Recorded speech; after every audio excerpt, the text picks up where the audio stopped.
Pemirsa, kita awal informasi pagi hari ini terkait dengan bentrok antar dua desa yang terjadi di Kecamatan Saluhutu, Kabupaten Maluku Tengah. Ya, akibat kejadian ini 1 orang tewas, 3 lainnya luka-luka.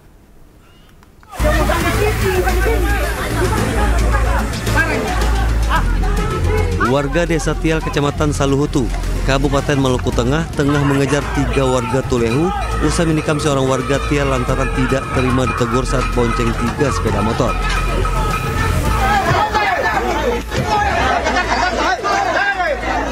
Korban penikaman berhasil dilarikan ke RSUP Dr. Yohanes Laimaina.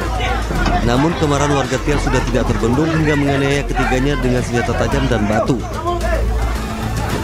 Polisi datang ke lokasi mengevakuasi 3 warga Tulehu untuk mendapatkan perawatan medis. Polisi juga melakukan blokade agar konflik antar kedua kampung tidak meluas. Langkah-langkah yang sudah diambil oleh pihak kepolisian antara lain, yang pertama, evakuasi korban luka dan meninggal dunia, kemudian melibatkan pengamanan 325 personil gabungan TNI Polri, melakukan olah TKP, kemudian identifikasi serta memberikan himbauan kepada warga masyarakat agar tidak terprovokasi. Polisi masih melakukan penyelidikan dan memeriksa sejumlah saksi. Kini situasi sudah bisa dikendalikan oleh aparat kepolisian. Dari Maluku Tengah, Maluku, Juanda Sari, Ainus melaporkan.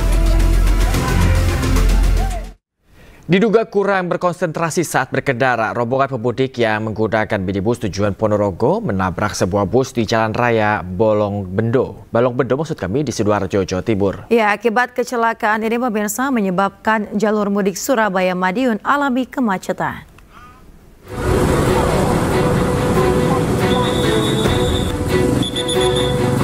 Sebuah minibus berpenumpang rombongan pemudik tujuan Ponorogo menabrak sebuah bus antar kota di Jalan Raya Balong Bendo, Sidoarjo, Jawa Timur. Akibat kecelakaan, kendaraan minibus yang mengangkut rombongan pemudik tersebut mengalami ringsek di bagian depan kanan. Kecelakaan bermula ketika minibus yang melaju dari arah Surabaya menuju Mojokerto berusaha mendahului kendaraan di depannya. Diduga pengemudi tidak menguasai medan jalan, membuat kendaraan melaju keluar marka jalan dan menabrak bagian depan kanan bis antar kota dari arah berlawanan. Meski minibus mengalami kerusakan parah, namun tidak ada korban jiwa dalam kecelakaan. 6 orang pemudik termasuk pengemudi selamat dan hanya mengalami luka ringan.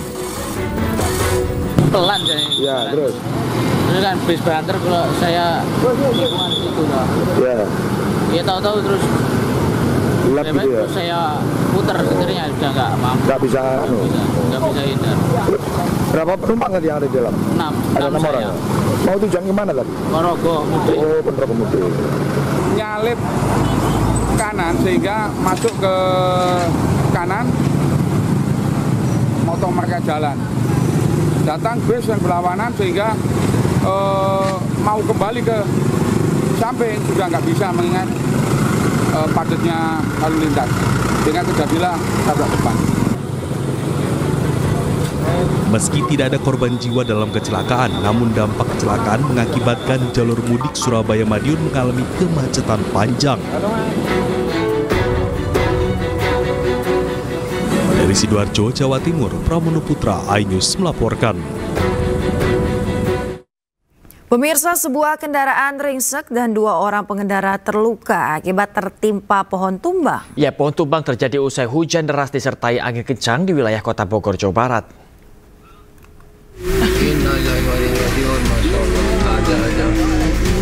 Mobil saya ketimpa pohon, pas banget. Sejumlah orang terjebak di dalam mobil yang mereka tumpangi akibat kendaraan yang ditumpanginya tertimpa pohon tumbang setinggi 15 meter.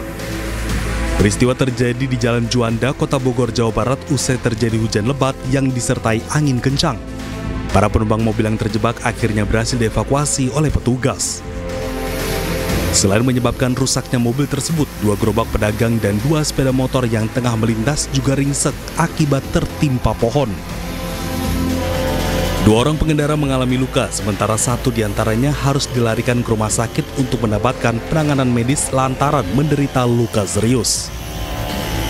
Ya, sebelum kejadian angin dulu, belum hujan Pak ya.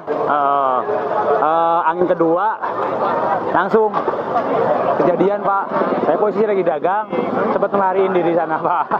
Iya, ya gitulah kejadian. Korban motor sama itu ya mobil dikelilingi oleh pohon beringin berdiameter sekitar 1 meter, tinggi hampir sekitar 15 meter. Tumbang ke arah jalan SSA yang menimpa satu kendaraan minibus Chevrolet warga Jakarta. Peristiwa pohon tumbang membuat arus lalu lintas menuju Jalan Juanda dialihkan ke akses jalan lainnya. Dari Bogor, Jawa Barat, Andi Firmansyah, iNews melaporkan. Pemirsa, Lapas Kelas 1 Cipinang, Jakarta ramai dipadati ratusan keluarga warga binaan yang datang berkunjung. Iya, kegiatan ini langsung dipantau Satgas Pengamanan Lebaran Kementerian Koordinator Politik dan Keamanan guna memastikan pelayanan yang baik bagi pengunjung lapas.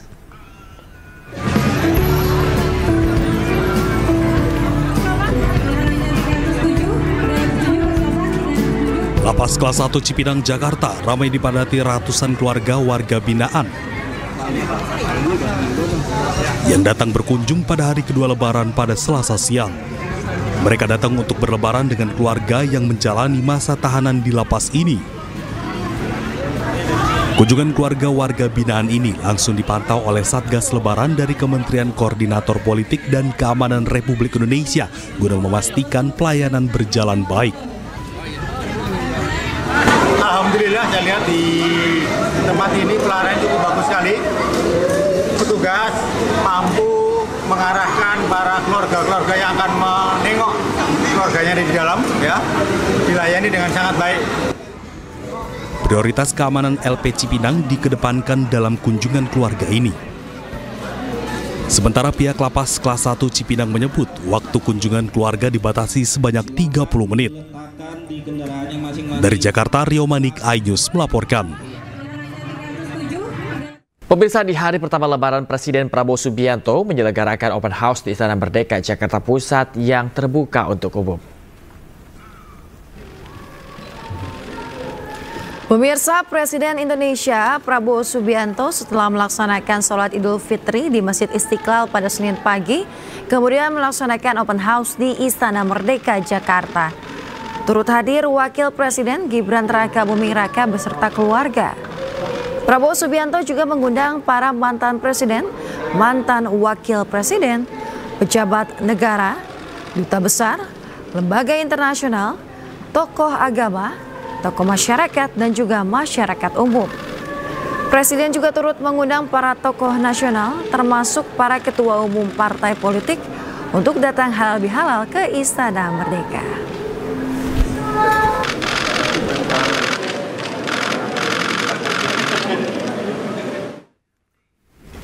Ya pemirsa, ada momen yang tak terduga mencuri perhatian saat gelar Gria atau open house di Istana Merdeka, Jakarta. Ya, pada kesempatan itu Presiden Prabowo Subianto ini nampak ikut berjoget Velocity bersama para awak media.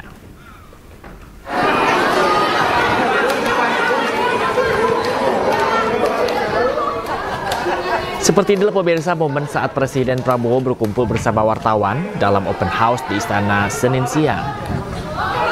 Usai menyalami ribuan orang di halaman tengah Istana Presiden Jakarta, Presiden Prabowo menyempatkan diri untuk menghampiri puluhan awak media yang sudah menunggu untuk foto bersama di ruang presidensial Istana Merdeka. Usai berfoto bersama, salah satu wartawan mengajak Presiden Prabowo untuk mengikuti tren Velocity yang ramai dipraktekkan warganet saat berkumpul. Prabowo pun mengiyakan dan meminta untuk diajarkan gerakannya. Sebelum meninggalkan para awak media, Presiden Prabowo juga tampak bergaya silat yang menjadi gaya andalan sejak masa kampanye.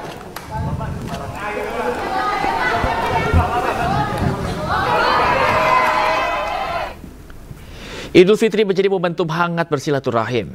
Ya, sejumlah pejabat menyambangi kediaman para tokoh, terutama ke Presiden Republik Indonesia, yang mana menariknya muncul isu reshuffle Kabinet Prabowo Subianto usai Lebaran. Hari Raya Idul Fitri dinilai sejumlah pihak menjadi momentum tepat bagi Presiden Prabowo Subianto untuk mengocok ulang kabinetnya atau mereshuffle. Prabowo dinilai perlu untuk kembali mengevaluasi kinerja jajarannya di Kabinet Merah Putih. Saat ini pemirsa, terdapat sejumlah masalah yang membutuhkan perhatian khusus, utamanya terkait isu ekonomi, perdagangan hingga ketenaga kerjaan. Jika usai Lebaran reshuffle ini benar-benar terrealisasi, maka akan menjadi reshuffle kedua Kabinet Merah Putih usai melalui 100 hari pemerintahan Prabowo Gibran.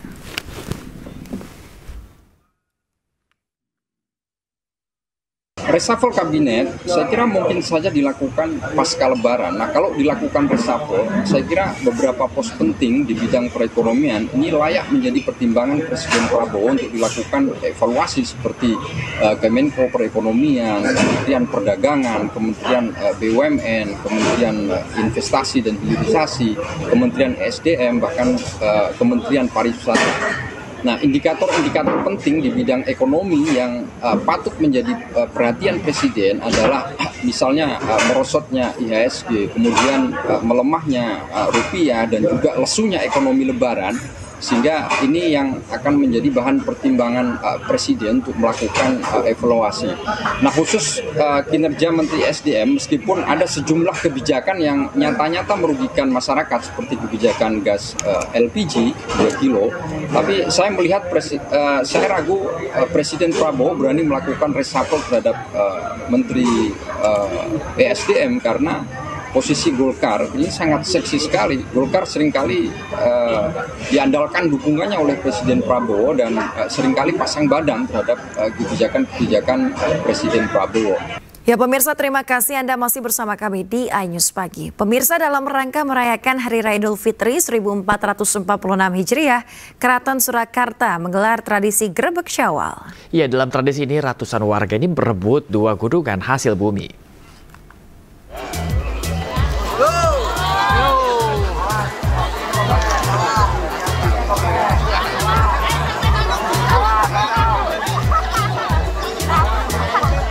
Beginilah keseruan saat ratusan warga di Solo dan para pengunjung dari luar daerah berebut gunungan hasil bumi di halaman Masjid Agung Solo, Jawa Tengah Selasa siang. Demi mendapatkan bagian dari gunungan, warga yang sudah menunggu sejak pagi rela saling dorong dan berdesakan karena khawatir tidak kebagian. Warga meyakini dengan mendapatkan bagian dari gunungan akan mendapatkan berkah dari Tuhan Yang Maha Esa. Kalau ini dimakan, biar tambah selamat. Biarin tambah selamat, paling barokah umur, sehat selamat nomor 1. Sering ya Bu ibadahnya? Apanya Pak? Baru sekali ini saya dari Jember ini. Kebetulan pulang mau nyekar ke uminya saya.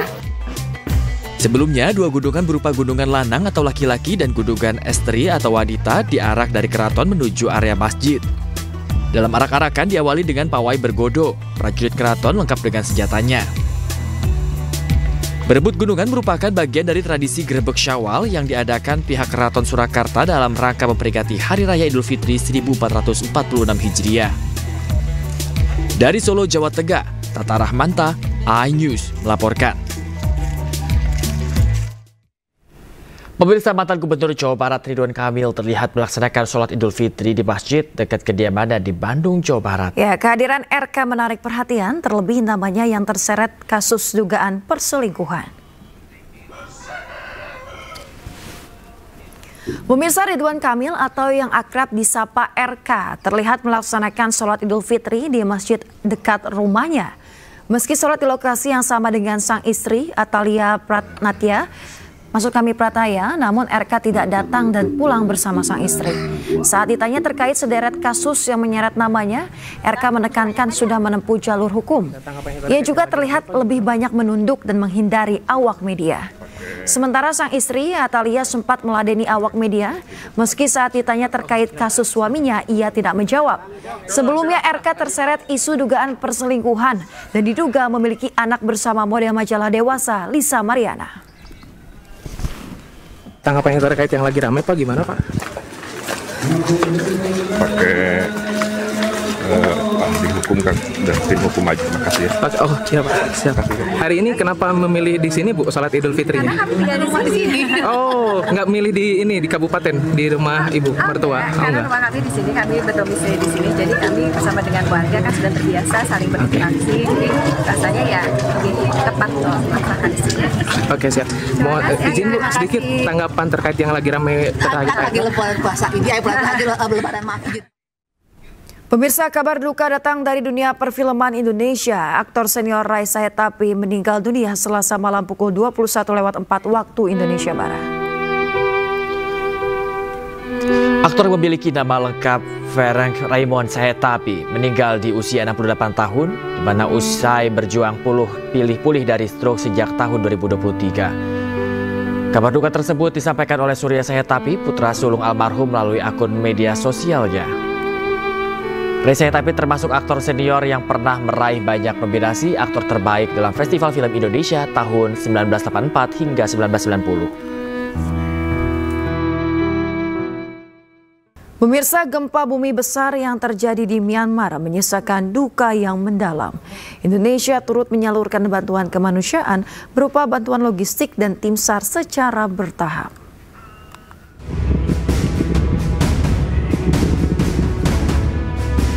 Indonesia kembali melanjutkan pengiriman bantuan kemanusiaan sebagai respon terhadap gempa bumi dahsyat yang melanda Myanmar. Pengiriman bantuan telah dilaksanakan secara bertahap dimulai dari tanggal 31 Maret 2025 lalu dan dilanjutkan pada 1 April hingga 3 April 2025 mendatang. Pengiriman bantuan kemanusiaan dilakukan menggunakan pesawat Hercules dan Boeing yang terbagi menjadi 2 kloter. Nantinya tim SAR yang diberangkatkan akan bertugas selama kurang lebih 2 pekan. Dalam pengiriman bantuan kemanusiaan ini, BNPB mengkoordinir distribusi dan kesiapan logistik, kemudian Kementerian Kesehatan membantu menyiapkan tenaga medis serta obat-obatan. Sementara Basarnas mengirimkan tim SAR beserta perlengkapannya. Kemudian pihak TNI memberikan bantuan berupa dukungan operasional dan pengamanan, sementara Kementerian Luar Negeri berkomunikasi dengan pemerintah Myanmar guna mempermudah proses perizinan untuk pengiriman bantuan. Bantuan logistik yang dikirimkan berupa makanan siap saji, obat-obatan, selimut, dan juga tenda untuk pengungsi. Nah, hari ini tim pencarian pertolongan YUSAR setelah ini diberangkatkan. Kekuatannya 53 orang, dibantu pengamanan dan 1 pesawat Boeing 747 milik TNI Angkatan Udara. Mereka melaksanakan tugas paling sedikit 2 minggu. Kenapa 2 minggu? Ya harapannya dalam 2 minggu itu sudah ada pernyataan resmi nanti dari pemerintah Myanmar bahwa pencarian pertolongan sudah dihentikan. Sebelumnya pada 28 Maret 2025, Myanmar diguncang gempa bumi dahsyat bermagnitudo 7,7 skala Richter dan menyebabkan 1.700 korban jiwa, 3.400 korban luka, dan lebih dari 300 orang masih dinyatakan hilang. Dari Jakarta, Naura Syafikah, Tri Julianti, iNews melaporkan. Pemirsa, tim U17 Indonesia terus mematangkan persiapan menjelang Piala Asia U17 2025 yang digelar mulai 3 April 2025. Sementara AFC telah merilis daftar 23 pemain skuad Garuda Asia jelang laga perdana melawan Korea Selatan.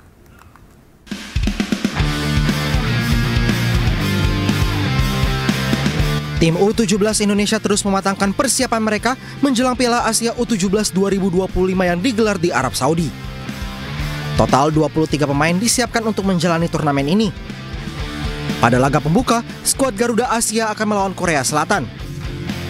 Meski Korea Selatan merupakan lawan terberat, pasukan Nova Arianto sudah siap dan optimis bisa memberikan yang terbaik. Pastinya Korea menjadi lawan yang paling berat ya di grup ini ya, tetapi saya melihat pemain cukup mempersiapkan secara mental, secara taktik, secara strategi. Saya lihat pemain cukup siap untuk menghadapi Korea dan harapannya di saat pertandingan pertama kita melawan Korea, pemain bisa lebih maksimal.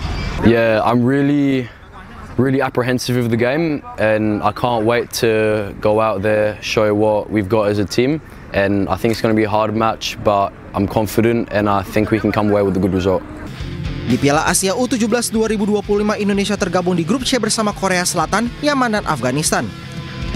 Perjuangan timnas U17 akan dimulai dengan laga melawan Korea Selatan pada 4 April 2025.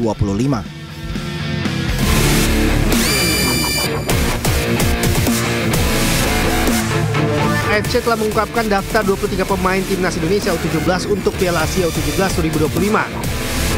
Namun PSSI sendiri masih belum merilis nama-nama di skuad asuhan Nova Arianto.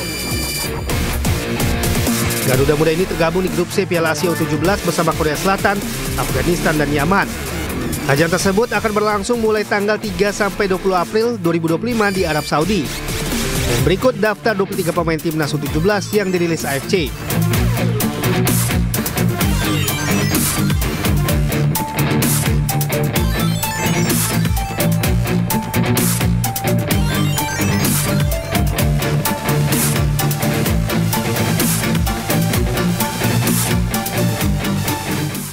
Dan kini kita memasuki informasi mengenai mudik pemirsa, dan informasi pertama ini akan mengenai polisi yang memperhatikan dan menegur pengemudi mobil pickup yang mengangkut penumpang untuk menuju lokasi wisata. Dan sebelumnya polisi ini melarang mobil pickup digunakan untuk mengangkut orang.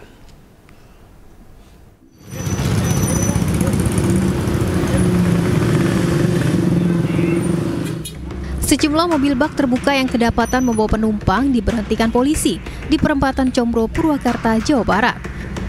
Bak terbuka berpenumpang ini digunakan untuk mengangkut warga yang hendak berwisata. Selain diberhentikan, pengemudi mobil juga mendapat teguran oleh polisi.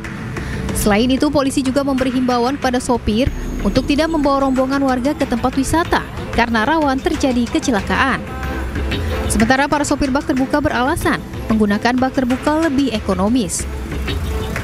Ya, adanya pick-up, Pak. Adanya pick-up. Kan ini apa namanya itu dilarang, Pak, ini, Pak? Iya. Tahu tapi ini dilarang, Pak, ya? Tahu, kirain untuk hari raya bisa gitu. Mau ke Cikau, Pak. Dari mana? Dari Cikampek. Dari Karawang. Iya. Khususnya pada saat pelaksanaan operasi Ketupat Lodaya 2025 ini, pada saat ini H+1 terkait arus lalu lintas yang terlihat pada saat ini yaitu banyaknya pengunjung yang menggunakan kendaraan bak terbuka atau kendaraan angkutan yang digunakan untuk mengangkut orang. Di hari kedua Lebaran, arus lalu lintas di jalur arteri Jakarta-Bandung, tepatnya perempatan Combro, Purwakarta, terpantau padat. Rata-rata kendaraan membawa warga yang hendak bersilaturahmi serta menuju sejumlah lokasi wisata di Purwakarta dan Bandung. Guna mencegah kemacetan, polisi melakukan rekayasa arus lalu lintas dengan pengalihan dan buka tutup secara situasional. Diperkirakan kepadatan arus wisata di jalur arteri Purwakarta masih akan berlangsung hingga berakhirnya cuti bersama libur Lebaran. Dari Purwakarta, Jawa Barat, Irwan iNews melaporkan. Pemirsa, sebuah ambulans desa ini nekat terobos kemacetan dengan menyalakan sirine. Ambulans yang diberhentikan polisi ini ternyata tidak membawa pasien, melainkan membawa penumpang yang diduga adalah wisatawan. Satu KR ambulans yang tidak membawa pasien, namun rotator dan sirine dinyalakan. Ambulans ini diberhentikan petugas kepolisian di gerbang tol Parungkuda, Kabupaten Sukabumi karena berupaya menerobos kemacetan dengan menyalakan sirinenya. Eits, bukan tanpa alasan. Meskipun menyalakan sirine, namun ternyata ambulans ini tidak sedang mengangkut pasien. Malahan mengangkut sejumlah orang yang diduga hendak liburan. Waduh. Diberi arahan dan... Nah, ketika ditanyai petugas sih, dalihnya mau menjenguk keluarganya yang dirawat di rumah sakit. Tapi tetap aja salah ya, karena peruntukan ambulans kan untuk orang yang sakit atau dalam keadaan darurat. Memuat barang atau orang yang tidak atau bukan haknya. Itu kan ambulans untuk yang sakit atau yang emergensi lainnya, dipakai untuk nengok atau dipakai keluarga. Maka untuk tindakannya kami dikembalikan aja. Emang sih di pekan Lebaran ruas-ruas jalan ini padat dengan kendaraan yang menuju ke tempat wisata. Tapi ingat ya, jangan sampai kita menyalahi aturan. Kan baru juga maaf-maafan. Dari Sukabumi, Jawa Barat, Budi Setiawan, iNews melaporkan. Ya, kepadatan lalu lintas yang terjadi di ruas tol Ciawi Sukabumi menyebabkan ratusan kendaraan yang akan keluar menuju gerbang tol Parungkuda, maksud kami, terjebak macet. Ini kemacetan terjadi hingga 2 km.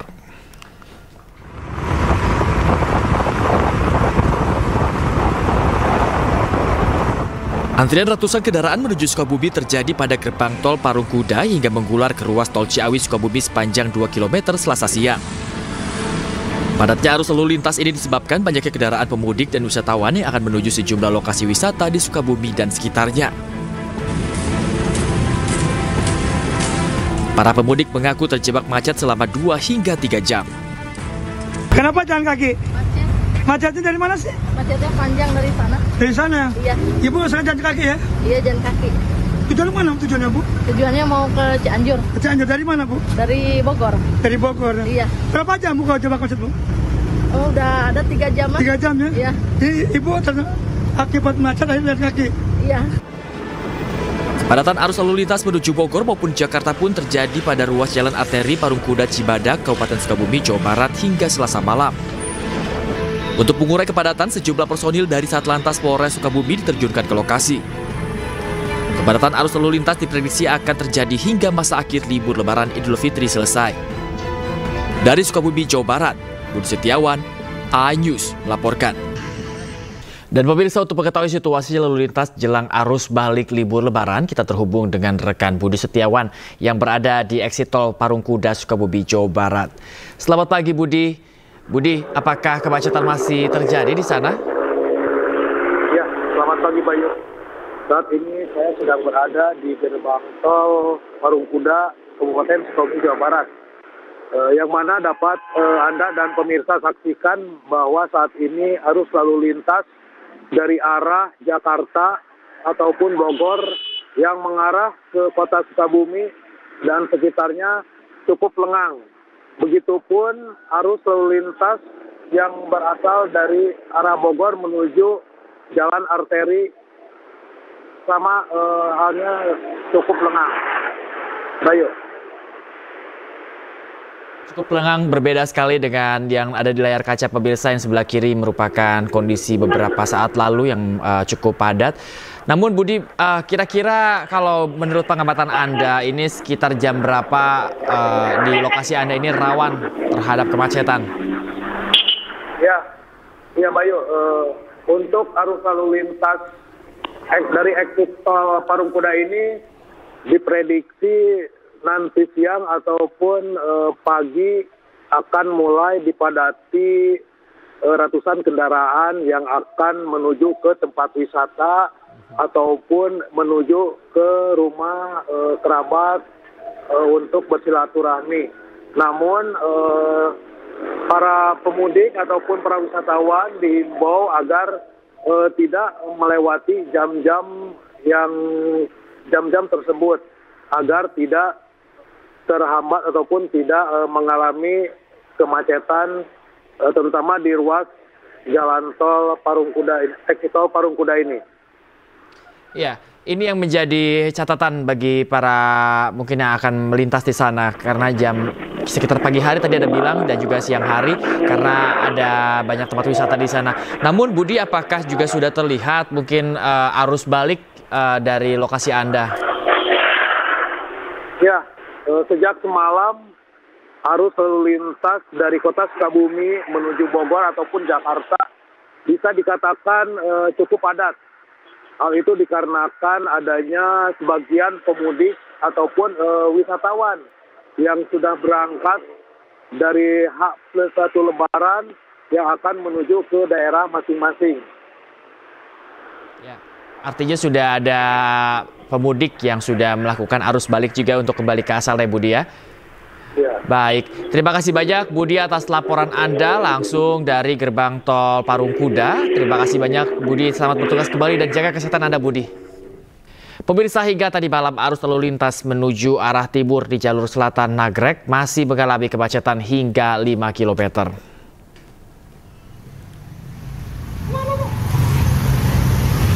Kemacetan sudah terjadi di jalur selatan Nagrek sejak pagi hingga malam hari menuju ke kawasan timur seperti Ciamis, Tasik hingga Pangandaran.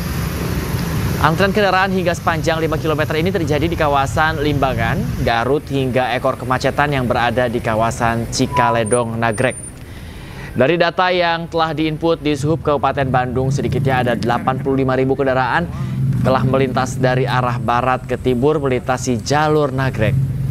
Kendaraan yang mendominasi pada titik ini adalah kendaraan pribadi baik yang masih melaksanakan silaturahmi ataupun berwisata di kawasan Priangan Timur. Dan untuk mengurai kemacetan, sejumlah skema lalu lintas pun dilakukan, termasuk pemberlakuan sistem satu arah ataupun kanalisasi kendaraan. Sementara itu, untuk arus balik mudik di jalur selatan Nagrek ini masih belum terlihat, pemirsa. Arus lalu lintas dari arah timur menuju barat, gerbang tol Cileunyi masih dalam kondisi yang lengang.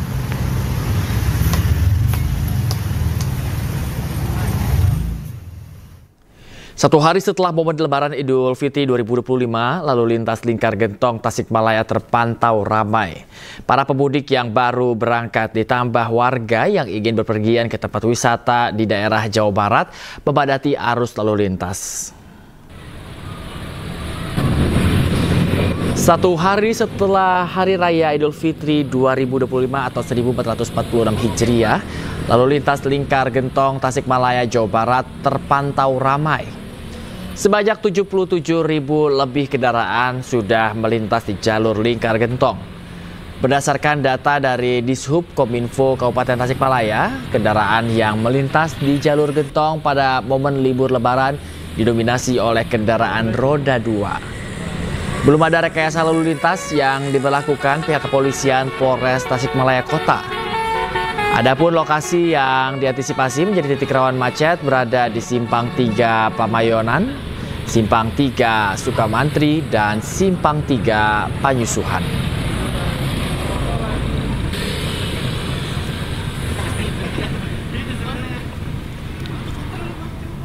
Pada hari kedua libur Lebaran, kendaraan wisatawan mengular, di persimpangan Pancimas Kali Pucang, Pangandaran, Jawa Barat.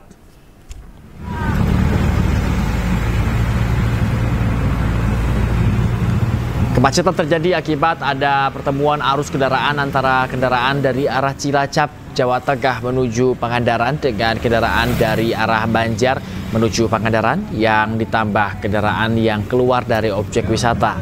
Kemacetan sempat terjadi sepanjang 3 km. Petugas melakukan rekayasa lalu lintas untuk mengurai kemacetan.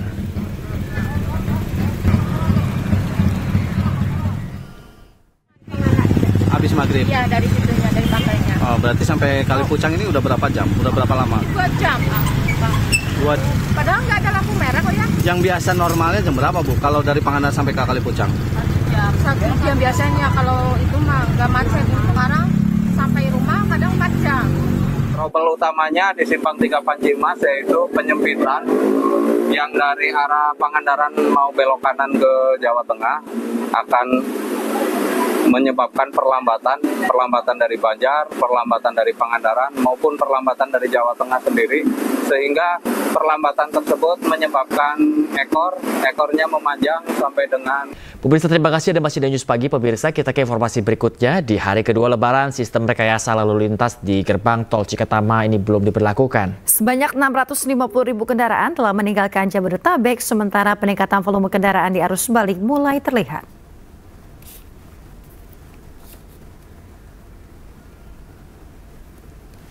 Pemirsa, lalu lintas gerbang tol Cikampek Utama, Karawang, Jawa Barat terpantau mulai ada peningkatan volume kendaraan. Hingga Selasa malam tercatat 16.000 kendaraan mulai kembali ke Jakarta melalui gerbang tol Cikatama. Meski demikian, pihak kepolisian belum memberlakukan rekayasa lalu lintas. Rencananya rekayasa lalu lintas akan berlaku pada tanggal 3 April. Puncak arus balik Lebaran diprediksi akan terjadi pada tanggal 6 April 2025.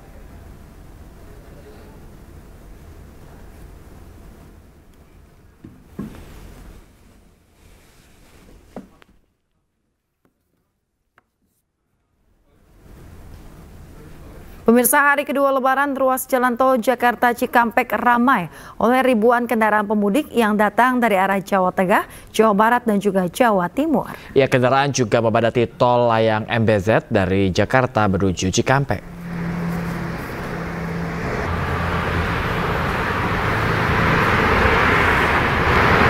Kendaraan mulai memadati ruas tol Jakarta Cikampek pada Selasa malam dan didominasi kendaraan yang mengarah ke Jakarta.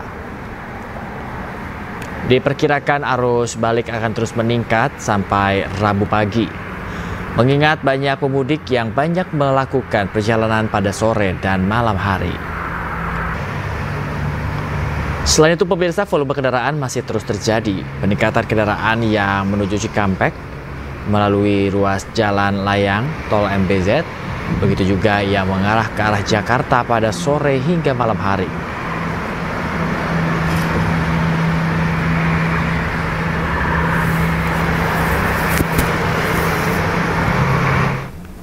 Pemirsa, diduga kurang berkonsentrasi saat berkendara. Rombongan pemudik yang menggunakan minibus tujuan Ponorogo menabrak sebuah bus di Jalan Raya Balong Bendo di Sidoarjo, Jawa Timur. Akibat kecelakaan menyebabkan jalur mudik Surabaya-Madiun alami kemacetan.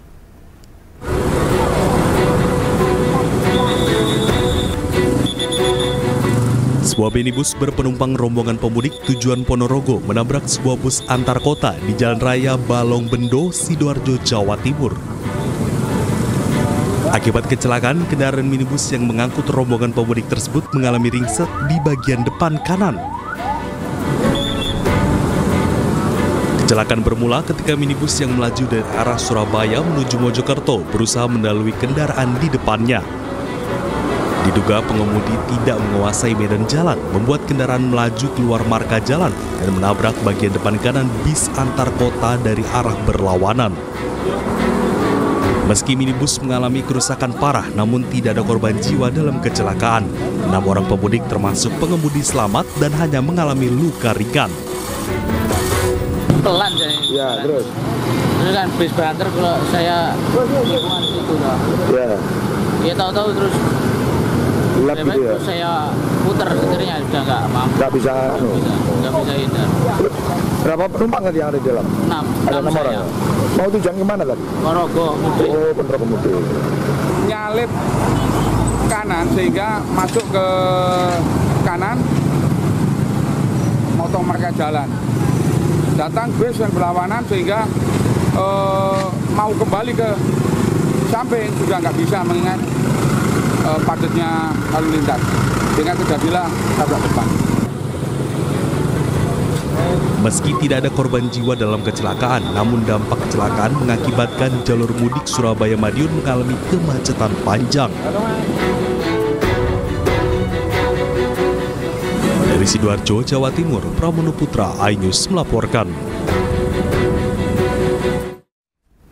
Pemirsa, sebuah kendaraan ringsek dan 2 orang pengendara luka akibat tertimpa pohon tumbang. Ya, pohon tumbang terjadi usai hujan deras yang disertai dengan angin kencang di wilayah Kota Bogor, Jawa Barat.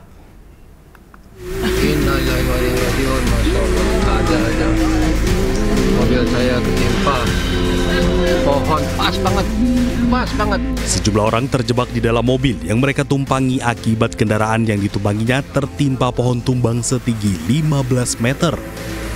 Peristiwa terjadi di Jalan Juanda, Kota Bogor, Jawa Barat usai terjadi hujan lebat yang disertai angin kencang.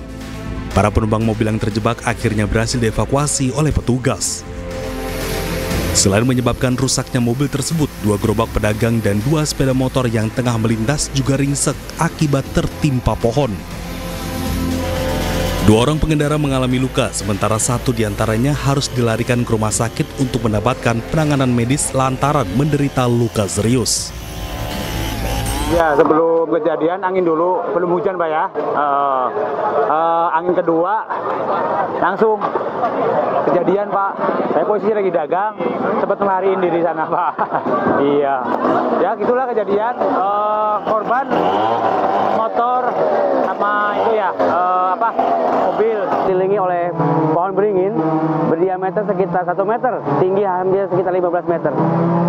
Tumbang ke arah jalan SSA yang menimpa 1 kendaraan minibus Chevrolet warga Jakarta. Peristiwa pohon tumbang membuat arus lalu lintas menuju Jalan Juanda dialihkan ke akses jalan lainnya. Dari Bogor, Jawa Barat, Andi Firmansyah, iNews melaporkan. Pemirsa, hari kedua libur Lebaran, Pelabuhan Bakauheni Lampung ramai para pemudik. Iya, sebanyak 24.000 penumpang menyeberang dari Sumatera ke Jawa.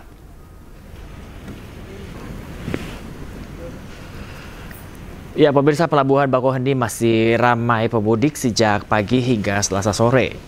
Berdasarkan data 31 Maret ini ada sebanyak 24.000 yang menyeberang dari Sumatera ke Jawa. Di periode yang sama, total sekitar 5.600 kendaraan yang menyeberang. ASDB memberlakukan diskon tarif khusus arus balik Bakauheni Merak sebesar 21% hingga 36% untuk berbagai kategori kendaraan. Diskon berlaku mulai 3 April pukul 12 siang hingga 7 April pukul 12 siang.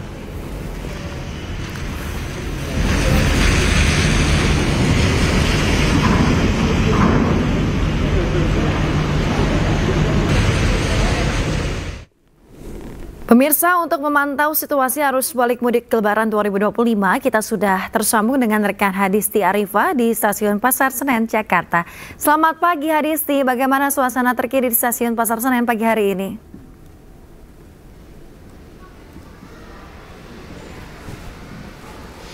Ya, selamat pagi Yasmin dan juga pemirsa. Suasana di Stasiun Pasar Senen Jakarta pada pagi hari ini terpantau ramai, baik yang tiba di daerah operasional 1 Jakarta atau di Stasiun Senen Jakarta ini, ataupun juga yang akan melakukan perjalanan dari Stasiun Senen Jakarta.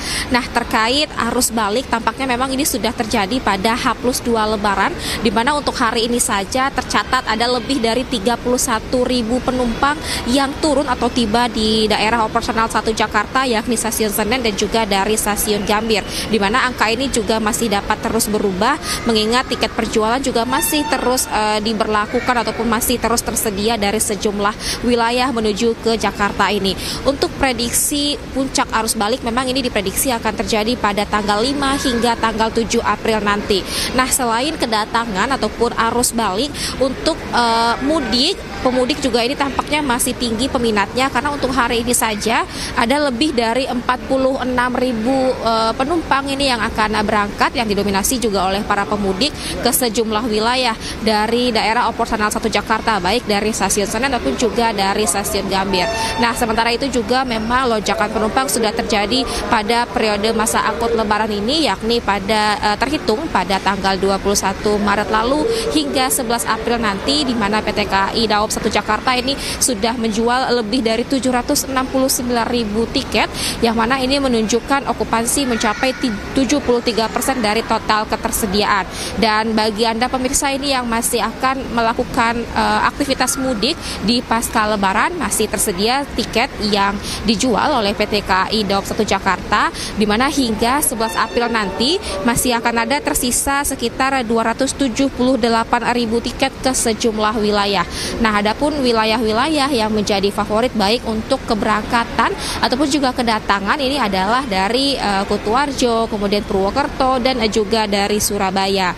Kemudian PT KAI untuk mengatasi lonjakan penumpang pada masa angkut Lebaran ini memang melakukan upaya penambahan armada kereta, di mana pada periode 21 Maret lalu hingga 11 April nanti akan ada total sebanyak 1.858 KA atau perjalanan, yang rata-rata per hari akan ada sebanyak 84 perjalanan kereta api, baik itu dari Stasiun Senen Jakarta ataupun juga dari Stasiun Gambir.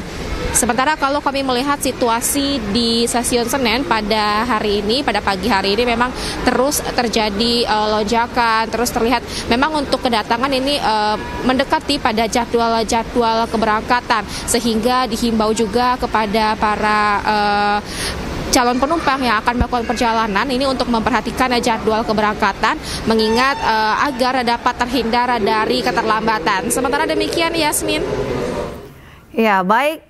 Ternyata masih banyak calon pemudik yang akan berangkat dari wilayah Daob 1 Jakarta ke sejumlah wilayah. Terima kasih rekan Hadisti Arifa melaporkan langsung dari Stasiun Pasar Senen Jakarta. Selamat bertugas kembali Hadisti.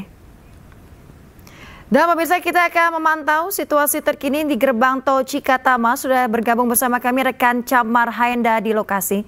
Selamat pagi Camar.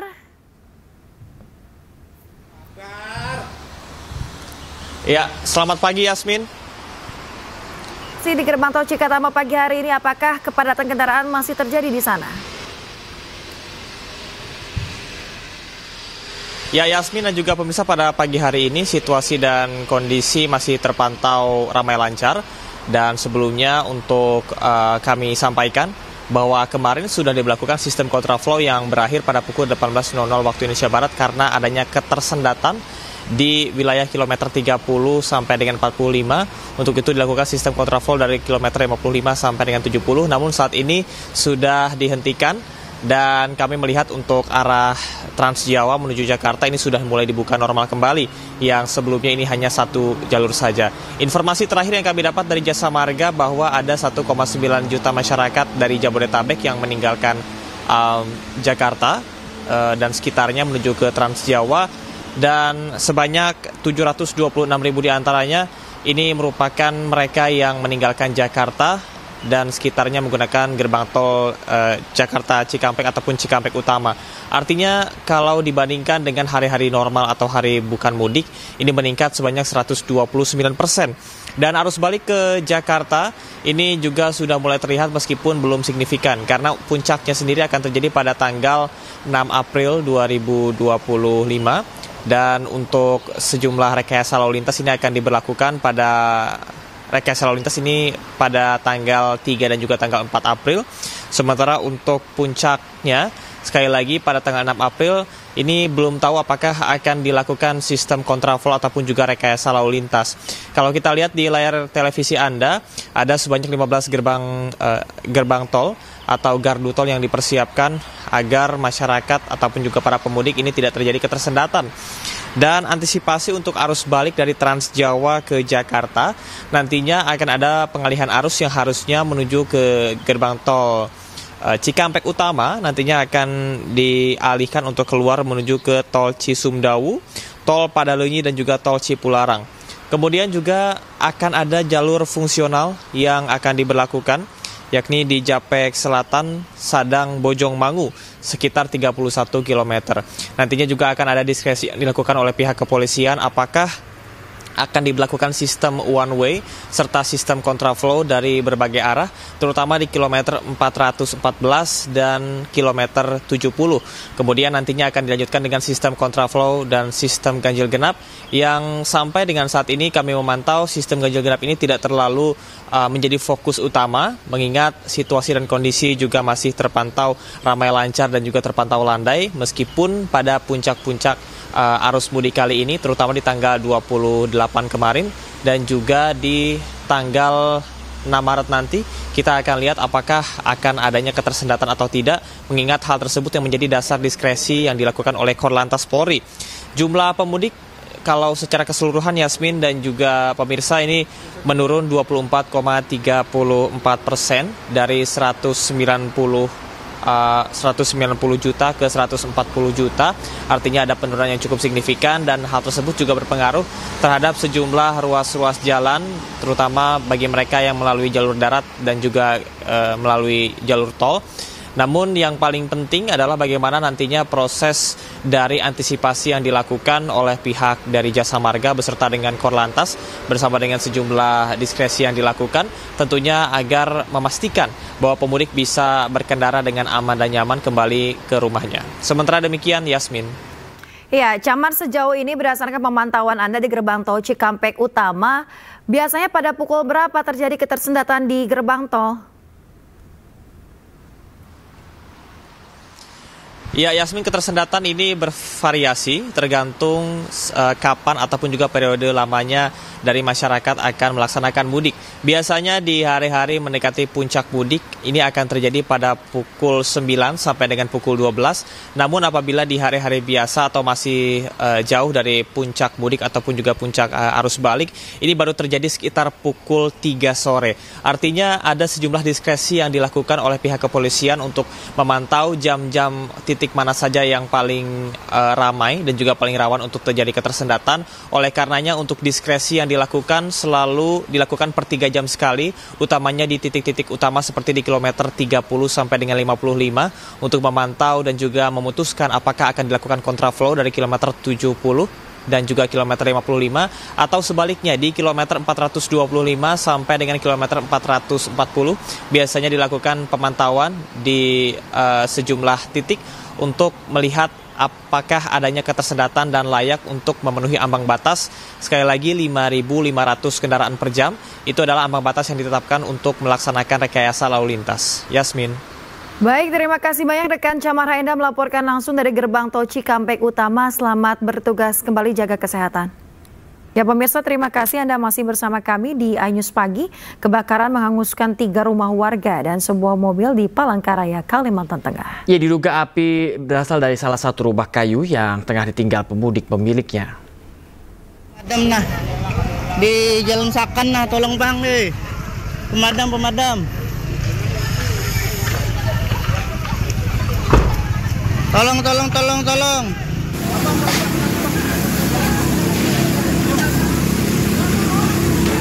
Video amatir warga ini merekam detik-detik kebakaran yang menimpa rumah warga di Jalan Sakan 6, Kelurahan Palangkaraya, Senin malam.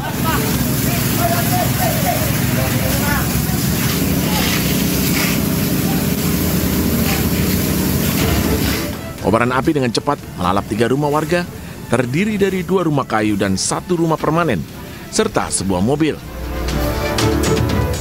Pemadam kebakaran yang tiba di lokasi berusaha melakukan pemadaman dengan mengerahkan mobil damkar milik pemerintah Kota Palangkaraya, Dinas Kehutanan Provinsi, BPBD, dan BNPB. 1 jam kemudian, api berhasil dipadamkan. Petugas dibantu warga dan para relawan. Belum diketahui penyebab pasti kebakaran dan kini dalam penyelidikan polisi. Diduga api pertama kali muncul dari salah satu rumah kayu yang tengah ditinggal mudik pemiliknya. Diperkirakan sementara pihak polisi yang menyelidiki adalah rumah kosong yang ditinggal oleh pemiliknya sedang mudik. Untuk kejadiannya sekitar jam berapa, Pak? Tadi kami terima informasi laporan dari salah seorang guru yang tinggal di sini pada jam 23.47. Jadi diperkirakan itu pada jam 23.40 sudah selesai. Meski tidak ada korban jiwa dalam peristiwa ini, namun kerugian ratusan juta rupiah. Dari Palangkaraya, Kalimantan Tengah, Ade Sata, iNews melaporkan. Pemirsa, bentrok antar 2 desa terjadi di Kecamatan Saluhutu, Kabupaten Maluku Tengah. Ya, akibat kejadian ini pemirsa, 1 orang tewas, 3 lainnya luka-luka.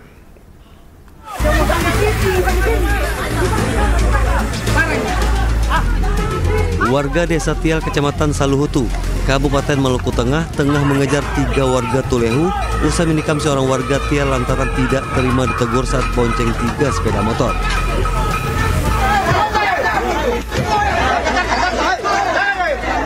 Korban penikaman berhasil dilarikan ke RSUP Dr. Johannes Laimaina.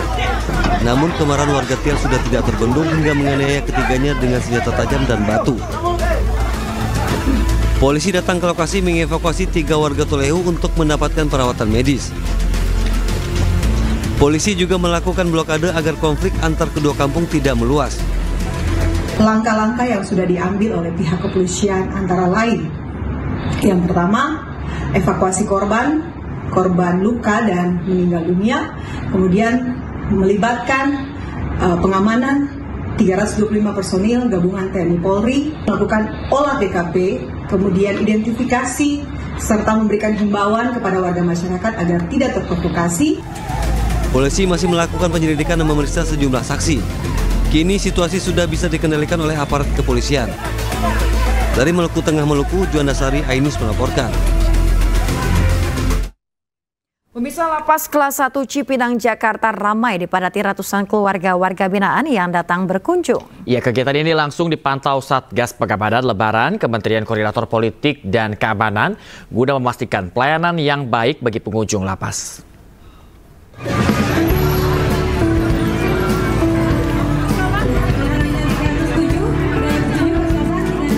Lapas Kelas 1 Cipinang, Jakarta ramai dipadati ratusan keluarga warga binaan yang datang berkunjung pada hari kedua Lebaran pada Selasa siang. Mereka datang untuk berlebaran dengan keluarga yang menjalani masa tahanan di lapas ini. Kunjungan keluarga warga binaan ini langsung dipantau oleh Satgas Lebaran dari Kementerian Koordinator Politik dan Keamanan Republik Indonesia guna memastikan pelayanan berjalan baik. Alhamdulillah saya lihat di tempat ini pelayanan cukup bagus sekali. Petugas mampu mengarahkan para keluarga-keluarga yang akan menengok keluarganya di dalam, ya, dilayani dengan sangat baik. Prioritas keamanan LP Cipinang dikedepankan dalam kunjungan keluarga ini. Sementara pihak Lapas Kelas 1 Cipinang menyebut waktu kunjungan keluarga dibatasi sebanyak 30 menit. Dari Jakarta, Rio Manik, iNews melaporkan.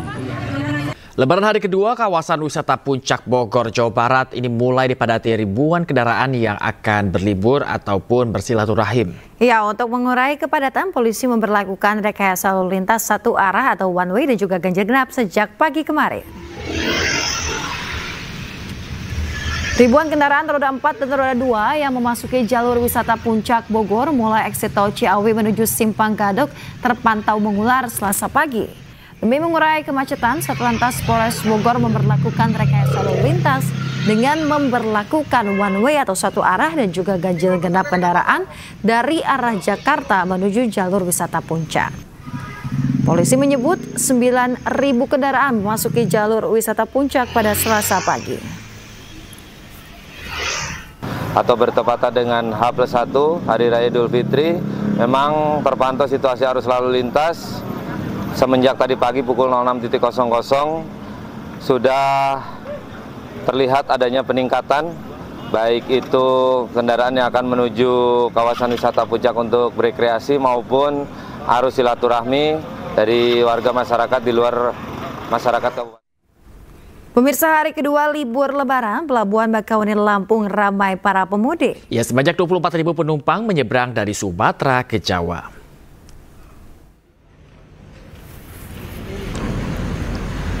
Pelabuhan Bakauheni masih ramai pemudik sejak pagi hingga Selasa sore. Berdasarkan data 31 Maret, sebanyak 24.000 penyeberang dari Sumatera ke Jawa. Di periode yang sama, total sekitar 5.600 kendaraan yang menyeberang. ASDP memberlakukan diskon tarif khusus arus balik Bakauheni Merak sebesar 21% hingga 36% untuk berbagai kategori kendaraan. Diskon berlaku mulai 3 April pukul 12 siang hingga 7 April pukul 12 siang waktu Indonesia Barat.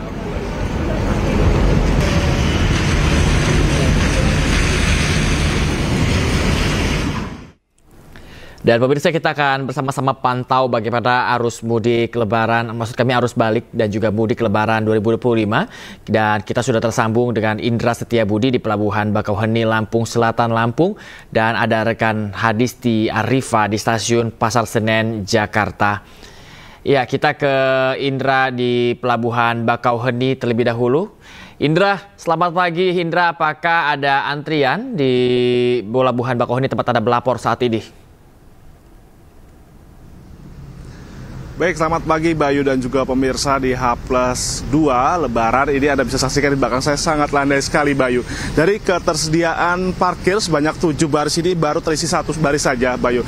Mengingat memang masih terpantau sangat landai sekali. Tapi kalau kita bahas data Bayu dan juga pemirsa, per 1 April 2025 kemarin ataupun H+1 Lebaran kemarin, sebanyak 12.000 penumpang ini sudah bertolak dari Pulau Sumatera menuju Pulau Jawa melalui Pelabuhan Bakauheni menuju Pelabuhan Merak, Banten. Dan ada pun juga terkait total kendaraan ini sudah ada 3.000 kendaraan yang sudah juga melintasi Pelabuhan Bakauheni menuju Pelabuhan Merak.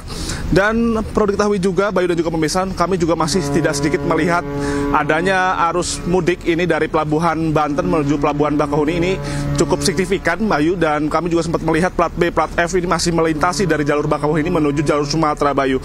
Dan langkah-langkah nantinya ketika untuk mengingatkan bagi masyarakat yang mana untuk trayek arus balik ini akan diprediksi jatuh pada tanggal 3 April hingga 7 April 2025 mendatang. Adapun juga ASDP juga melakukan diskon tarif tiket, Bayu dan juga pemirsa, ini sebesar 21% hingga 36%. Yang mana ini masyarakat ini harus pintar-pintar dan cerdik untuk cermat untuk memilih waktu-waktu dan memanfaatkan diskon ini untuk mengurai ataupun menghindari kepadatan di area di Merak Bakauheni menuju Pelabuhan Banten, Bayu. Dan nantinya untuk melancarkan ini juga nanti pihak ASDP juga akan melakukan clustering, delay system dan juga buffer zone, di mana nantinya diharapkan di beberapa titik di area di ruas tol Bakahuni maupun juga di lokasi strategis di jalan jalur non tol. Dan kita juga bisa informasikan juga, Bayu dan juga pemirsa, untuk menyambut arus balik 2025 mendatang, setidaknya pihak ASDP dan juga Menhub ini juga sudah menyediakan 40 kapal untuk beroperasi. Namun tidak bisa dibilang bisa terjadi, nantinya juga menyediakan sebanyak 67 kapal untuk siap beroperasi per tiap harinya guna untuk mengakomodir masyarakat yang ingin melakukan penyeberangan untuk melalui Merak Bakauheni menuju Pelabuhan Merak Banten. Dan nantinya juga dapat kami informasikan juga beberapa pelabuhan yang siap untuk arus balik. Ini perlu diketahui juga, Bayu dan juga pemirsa, bahwa Pelabuhan Bakauheni nanti bisa dilewati dan Pelabuhan Bandar Bakau Jaya BBJ maupun juga Pelabuhan Wika Beton. Selain itu juga ketiganya disiapkan sebagai langkah kontingensi jika terjadi lonjakan penumpang. Dan kami juga masih menghimbau bagi masyarakat yang akan nantinya melakukan kegiatan arus balik maupun juga masih arus mudik, ini dipastikan kondisi Anda dalam keadaan sehat dan pastikan kondisi kendaraan Anda juga mumpuni. Sekian, Bayu. Ya, ternyata sudah siap sekali sepertinya Bakauheni dengan berbagai skemanya untuk memastikan arus balik terutama menyeberang dari Sumatera ke Jawa ini berjalan dengan lancar. Baik, dan berikutnya tadi saya harus memohon maaf terlebih dahulu karena kita berikutnya akan ke gerbang tol Kali Kangkung di mana ada rekan saya, ada Esra di sana. Esra, selamat pagi Esra. Seperti apa di Kali Kangkung? Apakah sudah mulai terlihat ini arus balik di sana, Esra? Ya, selamat pagi Bayu dan juga pemirsa. Kalau pantauan arus lalu lintas di prediksi arus balik ini ataupun di masa arus balik ini, tentunya ini masih dominan ternyata perjalanan yang ke arah Jawa Tengah maupun ke arah Jawa Timur. Ini seiring dengan data yang kami dapatkan dari pihak kepolisian bahwa perjalanan ini ada sekitar 40.000 kendaraan yang ke arah Semarang ataupun ke arah Jawa Tengah, sementara yang ke arah Jakarta ini 20.000. Namun untuk traffic countingnya ini sudah mengalami penurunan, yakni sekitar di angka 700 hingga 1.000 kendaraan per jamnya. Dan berdasarkan pemantauan kami, saat ini arus lalu lintas ini terbilang lancar, tidak ada ketersendatan, bahkan antrian yang mengular.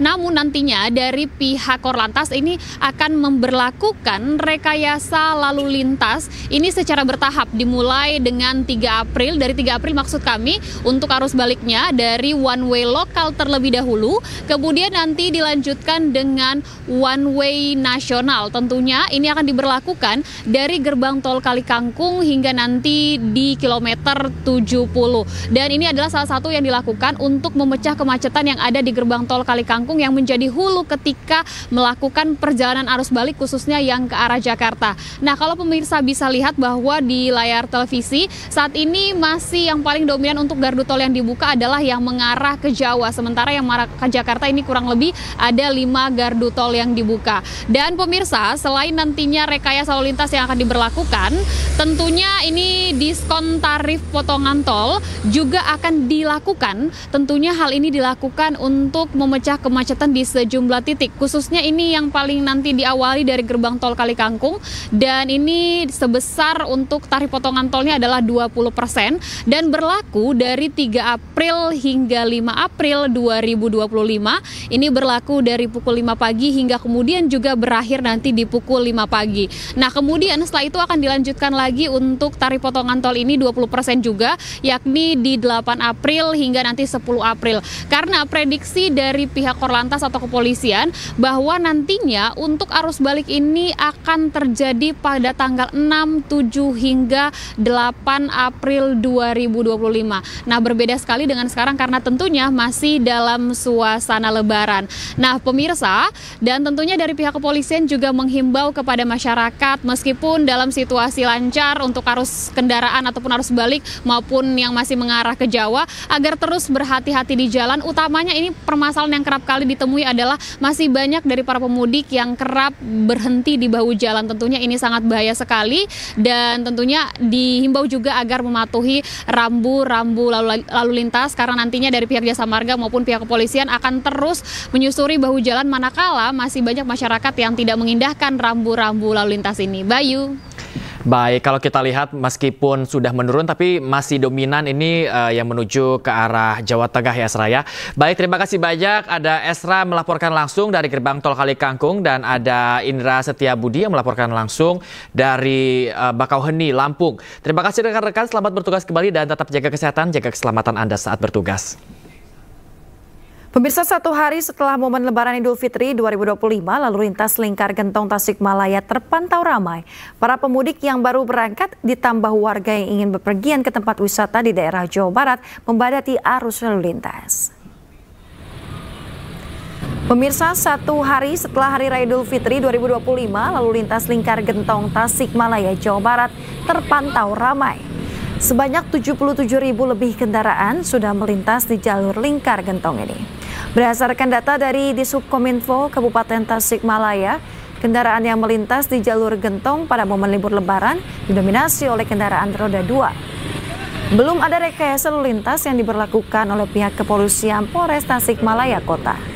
Adapun lokasi yang diantisipasi menjadi titik rawan macet berada di Simpang 3 Pamoyanan, Simpang 3 Sukamantri, dan juga Simpang 3 Panyusuhan.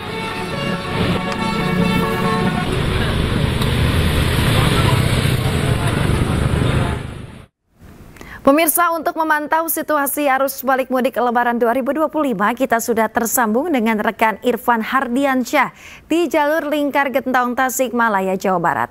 Selamat pagi Irfan, bagaimana arus lalu lintas dari tempat Anda melaporkan saat ini? Ya, baik, selamat pagi. Terima kasih Yasmin dan juga pemirsa. Dapat kami sampaikan bahwa untuk situasi terkini arus lalu lintas di tempat kami melaporkan cukup ramai lancar, di mana ini lebih didominasi arus lalu lintas dari arah timur menuju ke arah barat, yang mana ini dari arah Bandung, Garut dan sekitarnya menuju ke arah Tasikmalaya.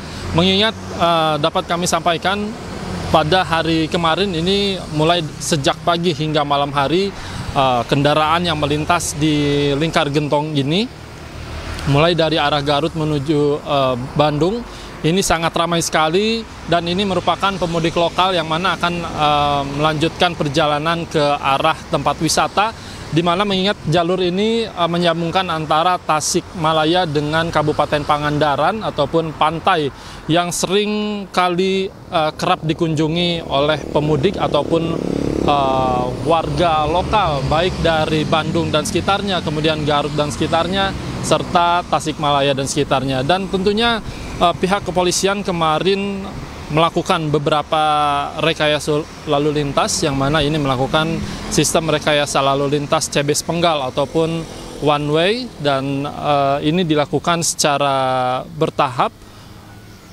dengan melakukan sebanyak lebih dari 15 kali sejak pagi hingga malam hari.